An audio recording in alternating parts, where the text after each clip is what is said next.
इसका जो मुद्दा है, जो फंडामेंटल मुद्दा है, इसे अगर आप समझेंगे तभी जाके आगे चल के क्वांटम मैकेनिक्स पे भरोसा कर पाएंगे।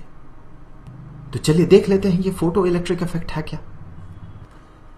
जब कोई मेटालिक सरफेस पे, मान ले ये एक मेटल है, जब कोई मेटालिक सरफेस पे इलेक्ट्रोमैग्नेटिक वेव इंसिडेंट करता हो, अब हर कोई इलेक्ट्रोमैग्नेटिक वेव नहीं, काफी फ्रीक्वेंसी का इलेक्ट्रोमैग्नेटिक वेव जब इंसिडेंट करता हो, तो चलिए मान लेते हैं एक इलेक्ट्रोमैग्नेटिक वेव इस तरह से इंसिडेंट करता है यहां पर, तो मेटल के सरफेस से एमिट करता है इलेक्ट्रॉन्स, और इन इलेक्ट्रॉन्स को हम कहते हैं फोटो इलेक्ट्रॉन्स।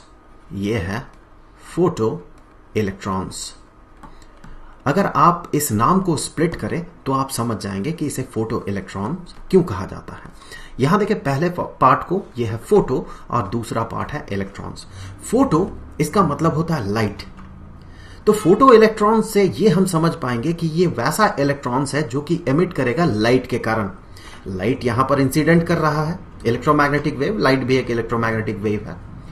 सो इलेक्ट्रोमैग्नेटिक वेव यहां इंसिडेंट कर रहा है और इलेक्ट्रॉन यहां से बाहर निकल रहा, एमिट कर रहा है, और ये जो घटना है इसी को हम कहते हैं फोटो इलेक्ट्रिक इफेक्ट। एक मेटालिक सरफेस पे इलेक्ट्रोमैग्नेटिक वेव इंसिडेंट करता है और मेटालिक सरफेस से फोटो इलेक्ट्रॉन्स एमिट कर जाता है बाहर की तरफ।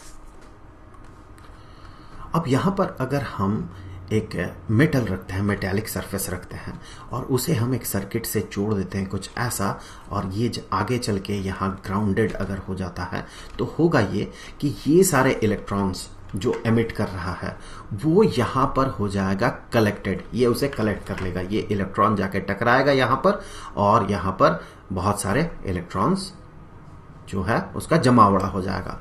तो आगे यहां नेगेटिवली चार्ज्ड हो जाएगा ये, तो ये सारे इलेक्ट्रॉन्स अब फ्लो करने लगेंगे इस डायरेक्शन में, और ये ग्राउंड में जाके समा जाएगा।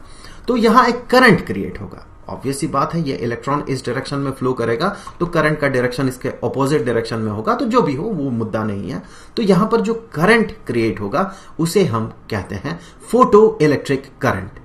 ये हो गया फोटो इलेक्ट्रिक करंट। अब फोटो इलेक्ट्रिक इफेक्ट को बेहतर जानने के लिए इसका कुछ लॉज है, उसे हमें समझना होगा, एक एक चीज को समझना होगा, और आगे चल के कुछ इक्वेशंस हम बना पाएंगे। तो चलिए देख लेते हैं लॉज क्या क्या है। तो यहां 4 लॉ पे हम डिस्कस करेंगे। सबसे पहला कि फ्रीक्वेंसी जो होगा इंसिडेंट रे का, जो भी इंसिडेंट करेगा यहां पर, उसका जो फ्रीक्वेंसी होगा उसे थ्रेशोल्ड फ्रीक्वेंसी से ज्यादा होना होगा। चलिए देख लेते हैं इसका मतलब क्या होगा। तो एक बार मैं इस मेटालिक सरफेस को कॉपी कर लेता हूं। सो ये मैंने कर लिया कॉपी यहां पर। अब हम क्या मानेंगे कि इस पे जो है तरह तरह का फ्रीक्वेंसी का लाइट जो है वो इंसिडेंट कर रहा है। देखिए, फोटो इलेक्ट्रिक इफेक्ट जो है इसे समझने के लिए, जैसे कि हमने बात किया था कि हमें मानना होगा कि इलेक्ट्रोमैग्नेटिक वेव्स जो है वो वेव नहीं है बल्कि पार्टिकल है। उसका पार्टिकल बिहेवियर से ही हम इस फोटो इलेक्ट्रिक इफेक्ट को समझ सकते हैं। सो अगर वो पार्टिकल की तरह बिहेव करेगा तो हम ये नहीं मान सकते हैं कि लाइट सोर्स से कुछ इस तरह से वेव बनते हुए आगे बढ़ता है।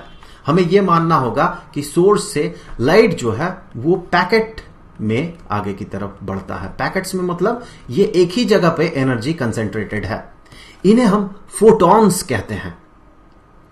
सो अब हम क्या मानेंगे कि यहां पर जो इलेक्ट्रोमैग्नेटिक वेव इंसिडेंट करेगा वो फोटॉन के तौर पे इंसिडेंट करेगा, वेव के तौर पे नहीं, फोटॉन के तौर पे इंसिडेंट करेगा। सो ये डिबेटेबल है कि लाइट का जो है या कहें इलेक्ट्रोमैग्नेटिक वेव का जो है वो बेसिक नेचर क्या है, क्या ये वेव है या फिर ये पार्टिकल है। तो ये तो बहुत बड़ा मुद्दा है। कुछ लोग बहुत बेहतर कहते हैं कि ये ना तो वेव है ना ही पार्टिकल है, और इसे एक बेहतरीन नाम भी दिया गया है, वेविकल कहते हैं कुछ लोग इसे। तो सारे कंफ्यूजन को दूर करने के लिए न वेव न पार्टिकल, वेविकल। तो जो भी हो, अभी फिलहाल हम ये मानेंगे कि ये जो इलेक्ट्रोमैग्नेटिक वेव है जो इस पे इंसिडेंट करेगा इस मेटालिक सरफेस पे, वो फोटॉन होगा, वो एनर्जी का पैकेट होगा।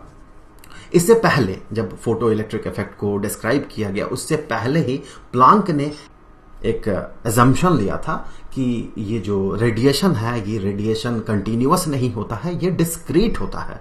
मतलब यही है कि जो इलेक्ट्रोमैग्नेटिक वेव है ये वेव नहीं है, बल्कि ये पार्टिकल की तरह बिहेव करता है, ये एनर्जी पैकेट्स की तरह बिहेव करता है, जिसे कि उन्होंने नाम दिया था फोटॉन। सो अभी हम मान लेते हैं कि कुछ फोटॉन्स यहां पर इंसिडेंट करेगा। तो कम एनर्जी का फोटॉन रेड लाइट यहां पर इंसिडेंट कर रहा मान ले,